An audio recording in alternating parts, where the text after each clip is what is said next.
আসসালামু আলাইকুম। আমি হৃদয় হালদার। আবারও দেখাতে চলেছি একটি ব্র্যান্ড নিউ কম্প্রেসার আনবক্সিং করা হচ্ছে। এটা হচ্ছে বিরজা ৪৫ টন ক্যাপাসিটি সম্পন্ন একটি স্ক্রু কম্প্রেসার। তো এটাকে এখন আনবক্সিং করছি আমরা।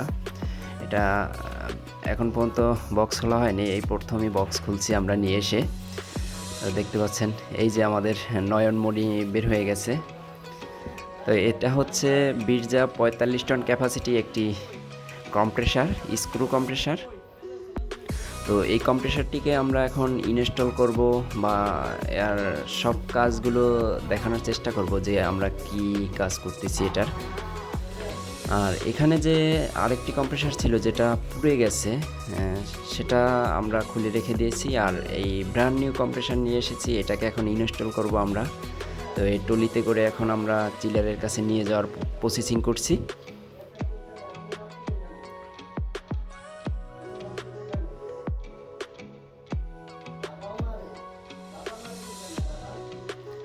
ভাবাই যাচ্ছে না একটি নতুন কম্প্রেসার। মনের মধ্যে একটি অন্যরকম ফিলিংস আসতেছে যে একটা ব্র্যান্ড নিউ কম্প্রেসার ইনস্টল করব।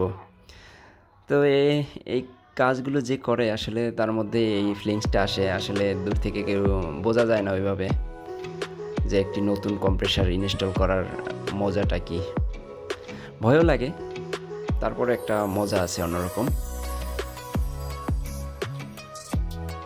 টলি নিয়ে আসা হয়েছে, এখন টলিতে করে আমরা চিলারের কাছে নিয়ে যাব কম্প্রেসারটিকে।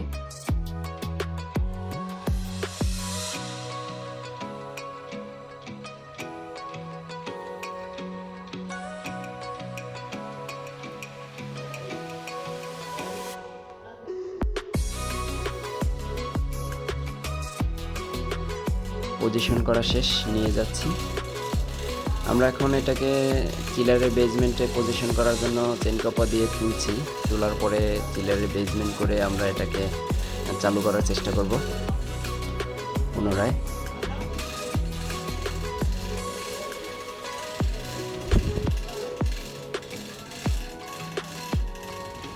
যে কম্প্রেসারটি আগে ছিল সেই কম্প্রেসারটি হয়েছে এটাও বিরজা ৪৫ টন। এটার হচ্ছে কয়েল পুড়ে গেছে। একই সেম, একদম সেম টু সেম কম্প্রেসার।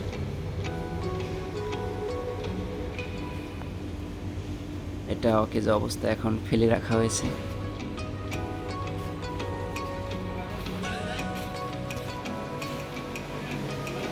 নতুন কম্প্রেসার তার বেজমেন্টে চলে এসেছে এবং ফিটিং করাও শেষ। এখন আমরা এটা চালু করার ব্যবস্থা করব। আমি দেখাতে চলেছি তার মাঝে একটু তার প্যানেল বোর্ডটা এবং মাদার বোর্ড। সবচাইতে মজার বিষয় হচ্ছে এই ৪৫ টন ক্যাপাসিটি কম্প্রেসারটি হচ্ছে ইনভার্টার সিস্টেমে চলে। এটা হচ্ছে মনিটর, এই হচ্ছে মাদার বোর্ড। এটা হচ্ছে মোটরের চিল্ড ওয়াটার মোটরের কন্ট্যাক্ট। এটা হচ্ছে তার ইনভার্টার।